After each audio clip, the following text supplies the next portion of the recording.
Cooper. Just want to say a few words because I know everybody's eager to see the world premiere of St. Judy. Yeah. Anyway, I just want to thank the LA Film Festival and all their volunteers for putting on a wonderful festival here. It's super exciting that we're in September. I think this is a lot of buzz about movies right now, and I hope you all enjoy this film. We have a lot of special people in the audience who've worked on the film, who are in front of the camera, behind the camera, who I'll introduce after the movie. But I just want to say thank you all for coming out on a Saturday night. I hope you enjoy St. Judy. Ladies and gentlemen, enjoy St. Judy. I'm going to waste no time. Please keep your applause and cheers going. Director Sean Hanish, once again.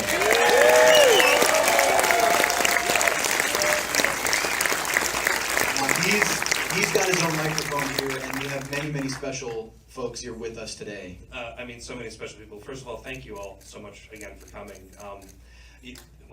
Let's just start right away. Judy Wood is here, and I'd like to introduce her.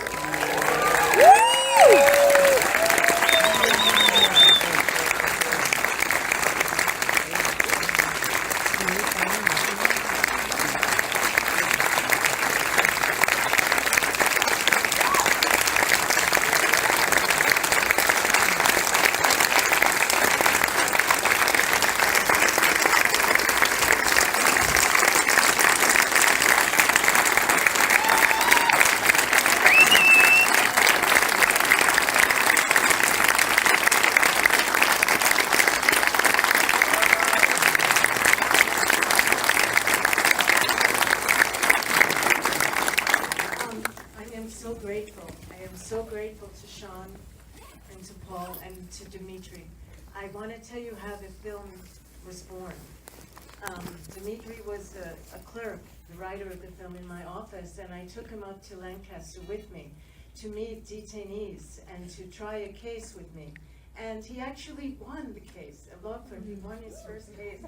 And then one day he asked me what was the most interesting case that I had. And I had met a lot of women at that time from all over the world, and women who had suffered these atrocities that Asafa suffered. There are many women all over the world like Asafa, and many of those women come here. And I think that this film is so important and so timely because just now we've come across a horrible decision from the Attorney General, which says that, well, it doesn't really matter what happens to women because asylum wasn't meant for these women. And we're not going to give up that struggle. We are going to win and reverse matter of AB.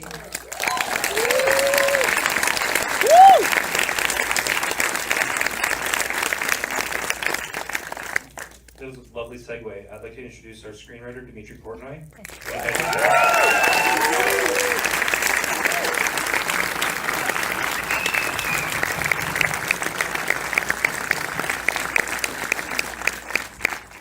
I'd like to introduce our producer, Paul Jaconi-Biery.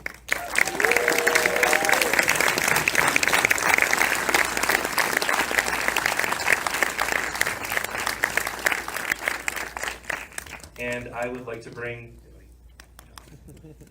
to the stage our executive producer, and well, what can you say? He played Ray Hernandez and has been in all of my films. The amazing Alfred Molina.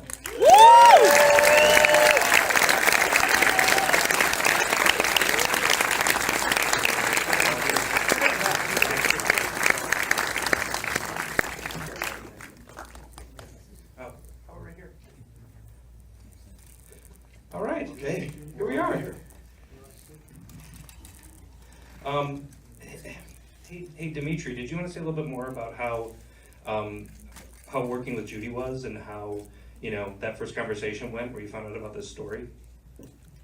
One of the things that I want you to know about what it's like working with Judy Wood is it's how fun it is. She has so much energy. She pulls you into a vortex of knowledge and compassion.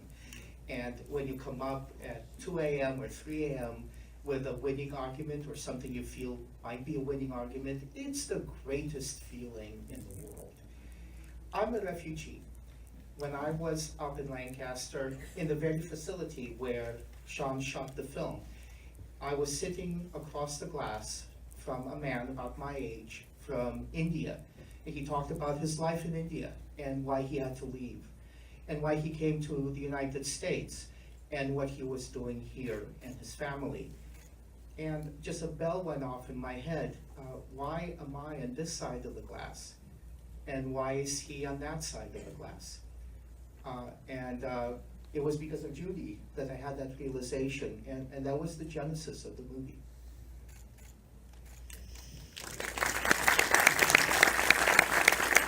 And really, Sean, this can be for you and Judy and any of us that are up here. Can you just tell us about those early conversations that you had as a director, knowing you were going to be at the helm of this project and making such a big impact like you just did?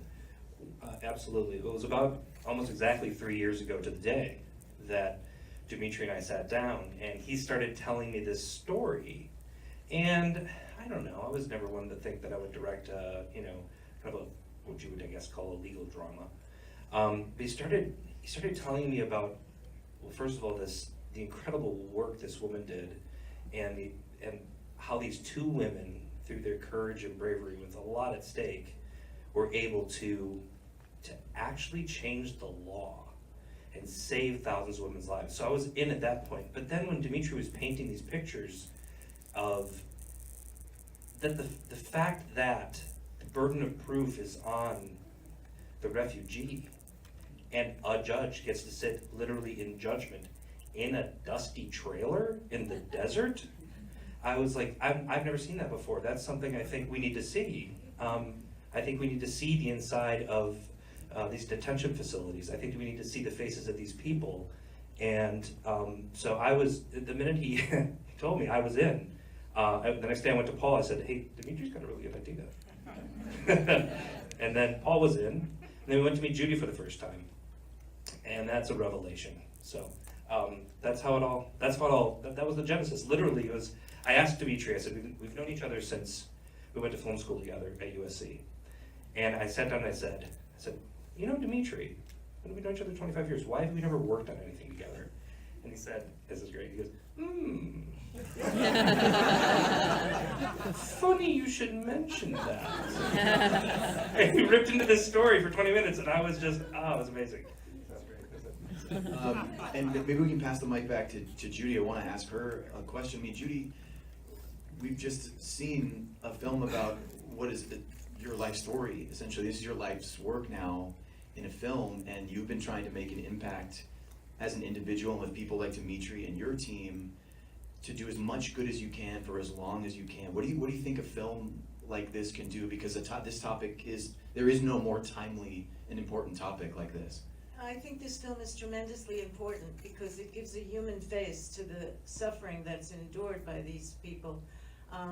I know that men suffer too. I don't mean to just talk about women, but this case and this film focuses on women. And women all over the world are punished for thinking.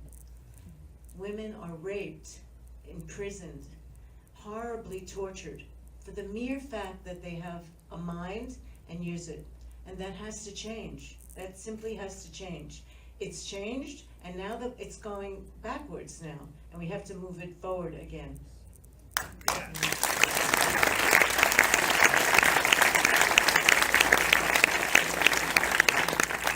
And Sean, to get this message out to the world, not only you and Dmitry working together, after it took you guys too long to work together. Let's be honest. I know, it really did. It really did.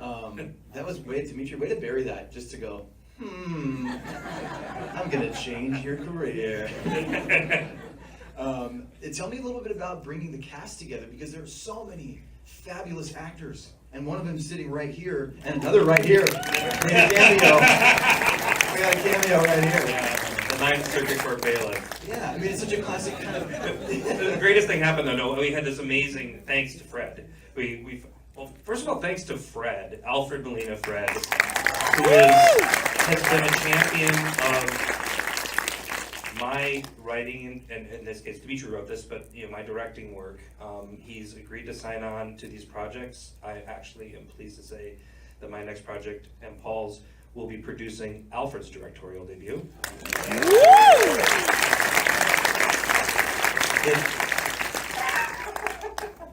What'd you add? I think I just shat myself.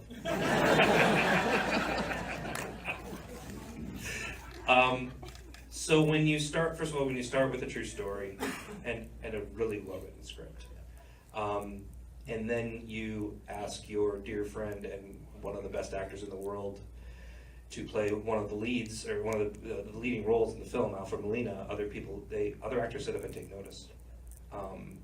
And they start to gravitate. And then you get, it's just the great good fortune, I mean, I'll say this, I was interviewing, they were interviewing me, leads for the movie, and we were doing a lot of that before the election. And then the election happened, and I can tell you, the tenor of those conversations changed completely. The interest in making, it went from a film that they were an interesting human, human rights, human drama, to a film that everybody I met with said, this has to be made, and we have to make it now. So we landed the completely underrated Michelle Monaghan. Who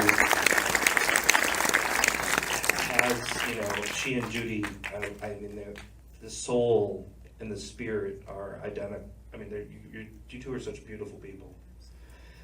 And Leem Lubani, we saw, oh my gosh, we saw tape on her, and we were like, this is amazing. This is an amazing actress who she was in Rock the Casbah. She stole the movie from the movie. She's just this amazing, and she grew up.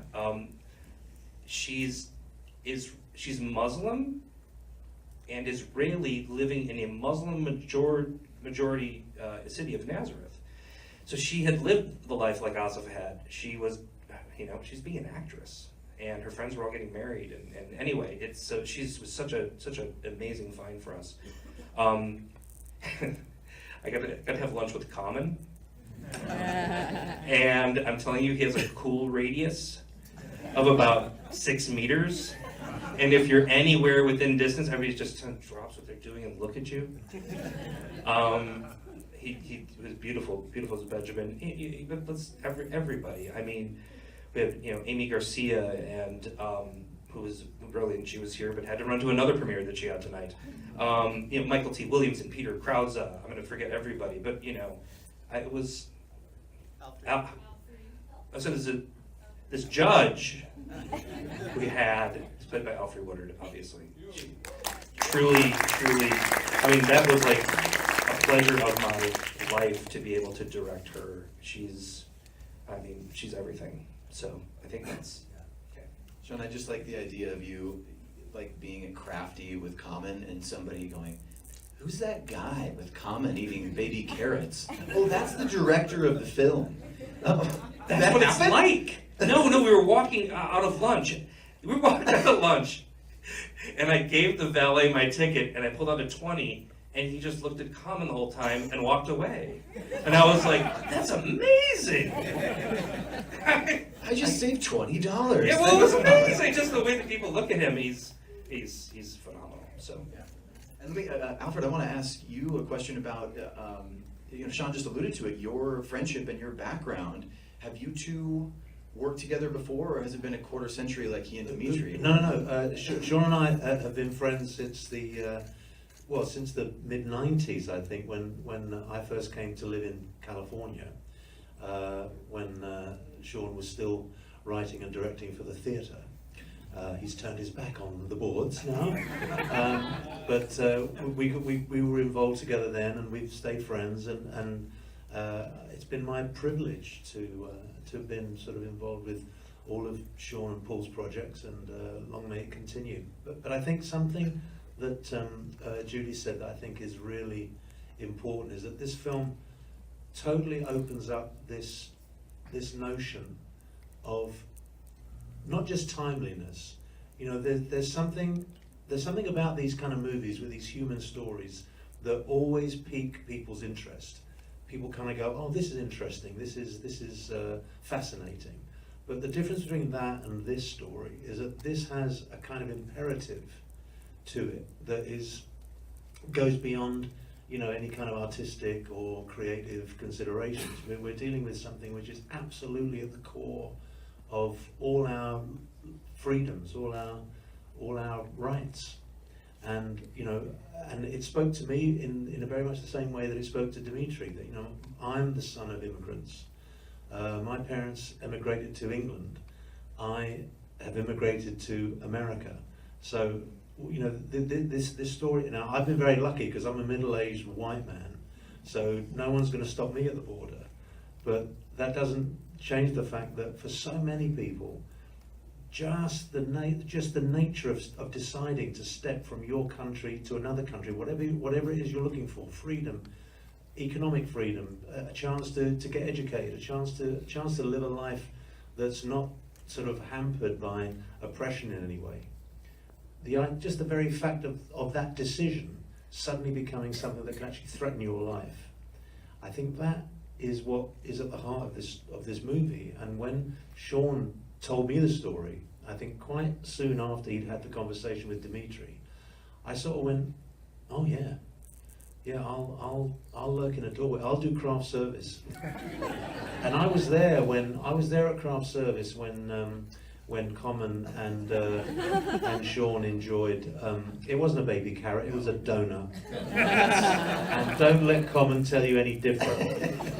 He eats donuts. You felt the radius as well. Oh, the radius goes beyond 6 feet or 6 meters. You feel it when you're kind of getting in the car to go to work. You know, when the driver says, "So you're making a movie with Common?" And you kind of, you know, it's. But it was such a privilege. I mean, this is a fantastic cast, and you know, it was a real honour to be part of it. I'm talking to you.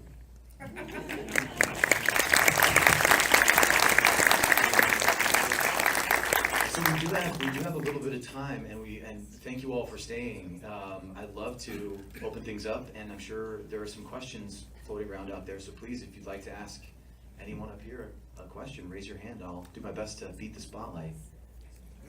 Oh yes, all the way to the side, in the bright white shirt. Yes, please. I'm Sue. I'm with the Muslim Public Affairs Council's Hollywood Bureau, and when we were given a slate of films to sponsor and support, this was the one we wanted to do. And just thank you for making such a fabulous film, not only about the asylum issue and the treatment of women, but just the how Islam is perverted and misunderstood by Muslims. And so thank you for that. And it had just so many layers to it, and it was very witty. So thank you for that too. Very very clever. So really appreciate it. You're welcome. And thank you so much. You and your organization have been very supportive of the film, and we're so grateful. So thank you. Now, Sean, are you taking credit for that wit, or are we giving that all to Dmitry? Let's give it all to Dmitry. Sean deserves a lot of credit for that. Are you being very Sean kind? is the funny one. But they're laughing at your jokes. It's in the timing, and Sean directed these actors. The way I described the movie to Sean when I saw it for the first time, when I saw the cut for the first time, it's like a stone skipping across deep water, and the water is very deep, but the stone has to skip, otherwise you're just weeping all the time. And Sean made the stone skip really well. He's a fantastic director.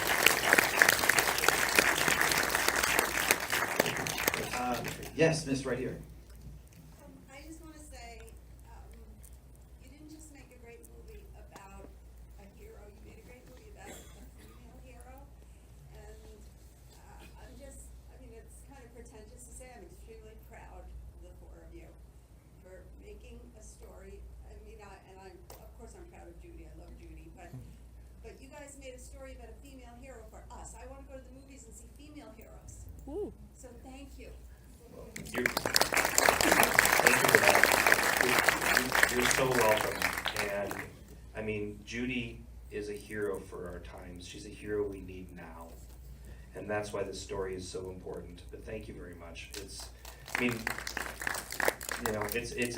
a real honor. I just feel like Paul and I and the rest of us are so lucky to have been in the position to hear this story when we did.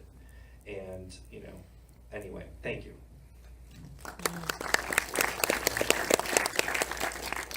Any other, yes, sir, right here. First, Judy, you're a champion for those who are in need. I've known your name for at least 15 years, and I can't tell you where I work for, but I would ask people, who's representing you? And they're like, Judy Wood. I'm like, well, good, you're a champion of finding these loopholes, and it's amazing. And time where I feel like we're losing hope, where individuals are losing their green cards and are getting kicked out of the country. Is there hope? I'm looking, you are the expert. Is there hope? Should we be hopeful for things to change? Is there hope? Hope is the whole thing. Never give up. Keep on the fight. You have, se puede. You have to continue to struggle. Because if you don't, what is there? You absolutely must have faith and continue to struggle. I believe that with every fiber in my being.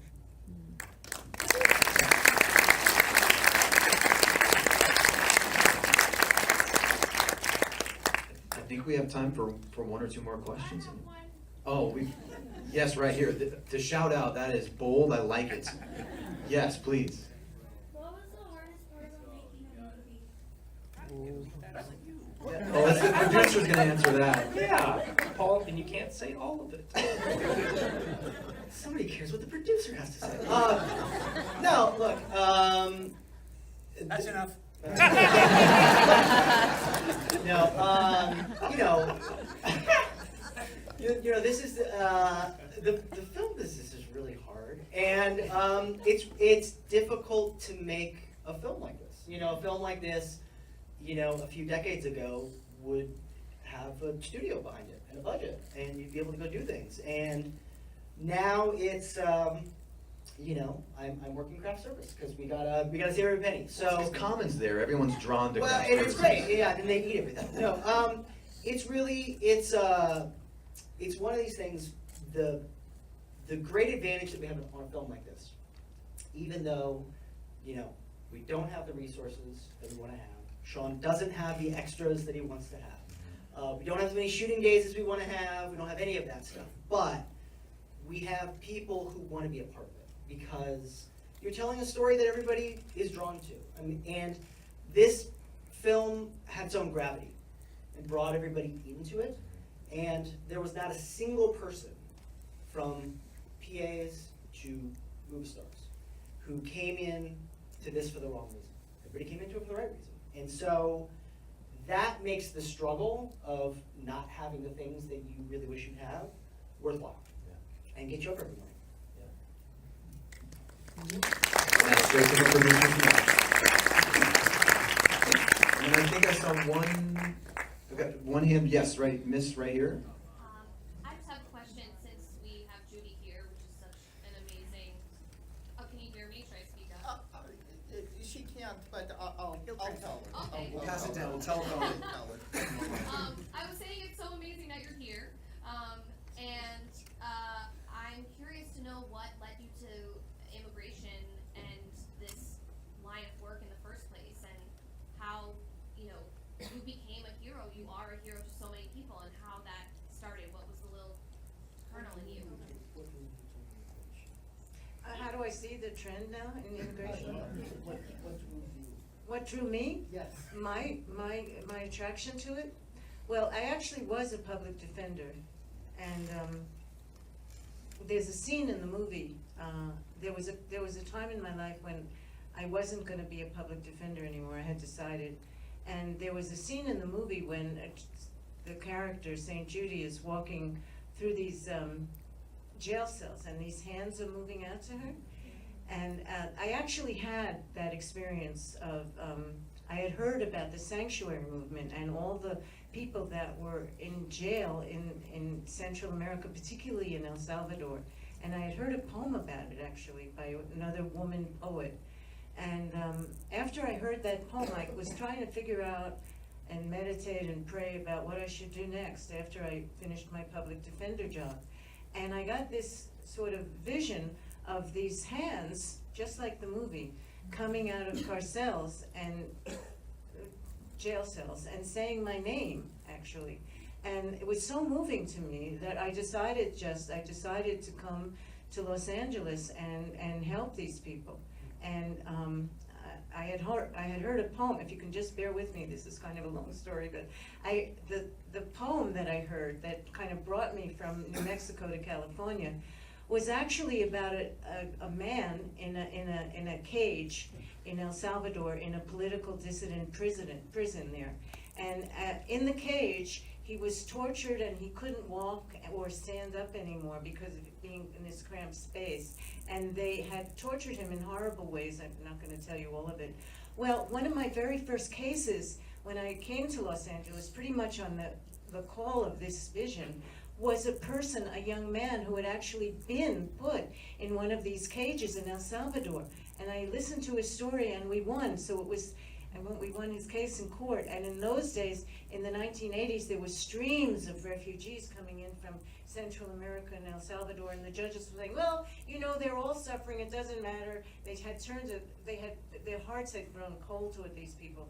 But we were able to win, and we kept rolling and winning more and more of them. So I really felt like I had done the right thing from moving from New Mexico to Los Angeles to get involved with this whole refugee situation, that it was really a calling, and I was doing the right thing by following that voice.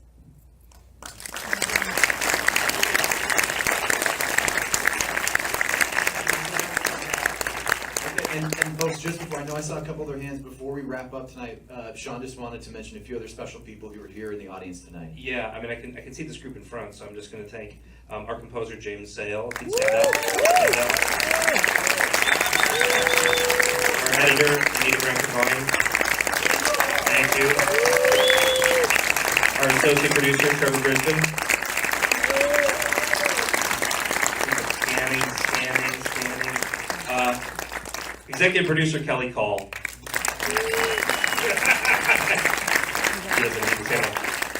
Let's see, I've got a lovely a couple of actresses from the film. One is sitting right there, my daughter, Roxy Hanish. Stand up! Oh, don't stand up. She's right there, pink jacket. Samira, are you here? Samira Izadi, thank you. She plays the mother of Asif. I'm going to miss some folks because I can't see. Can the other folks stand up? I've got a bright light on my face. Who worked on the film? Do I have it mentioned? Was that it? Thank you all. And with that, ladies and gentlemen, one more round of applause for this whole team, the whole team here, and the world premiere of St. Judy. Thank you for coming to the LA Film Festival. Have a great night.